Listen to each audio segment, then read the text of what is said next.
Hello everyone, today I would like to read out the ninth chapter titled The Real or the Real from my manuscript, The World Called Him a Monster. This is a fictional story. All characters, places, and events are based on imagination. Any resemblance to real person living or otherwise is purely coincidental. I'd like to read out the story. The on screen companion was still there, unchanged, frozen on the screen, but her off screen companions, her family, were still there too, quietly standing beside her. They argued with her, questioned her choices, disagreed with her many times, but they never abandoned her. Avantika, however, had slowly abandoned them. She chose solitude, locked herself inside a room, holding tightly to the pain of the past. And one evening, while staring at the still image on the screen, a painful thought crossed her mind. I can forgive a stranger, but not my own family.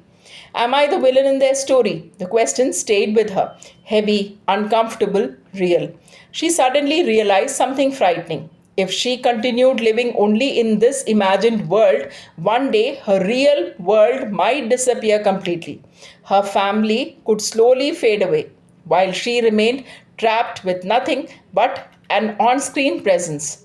And then she asked herself, will I walk away from my real life for someone who exists only on a screen? The answer came immediately no. She decided she would not abandon her real companion, her husband. She would tell him the truth, everything, no matter what happened afterwards. Her husband was not a perfect man, but he had always protected her quietly, without demanding recognition. He was worried about her safety, watched over her carefully, supported her studies, helped her whenever she needed him, and slowly the memories of the pain began to weaken. In their place came memories she had ignored for years, small moments of care, small acts of love, moments she had never fully acknowledged. After a long time, Avantika stepped out of her room and sat with her family again. That night, she held her husband's hands and told him the truth about the emotional mind game, the imagined companion, and the strange journey she had taken to overcome fear. There was an argument. He was hurt, angry, confused. But he was not a god. He was just a human being, like her. But Avantika did not defend herself. She accepted responsibility. She admitted that anger from the past had blinded her to the goodness that still existed around her. And slowly they reconciled. Not perfectly, not magically, but honestly. And after that night, they never spoke of it again. That was when Avantika understood something important.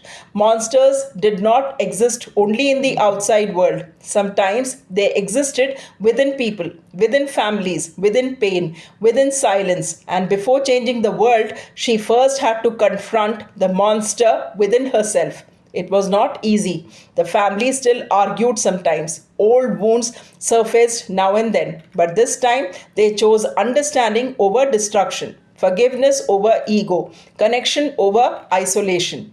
Their life was not perfect, but it was peaceful enough to heal. And slowly, Avantika returned to creating content again. But now with clarity. She wanted her voice to travel farther.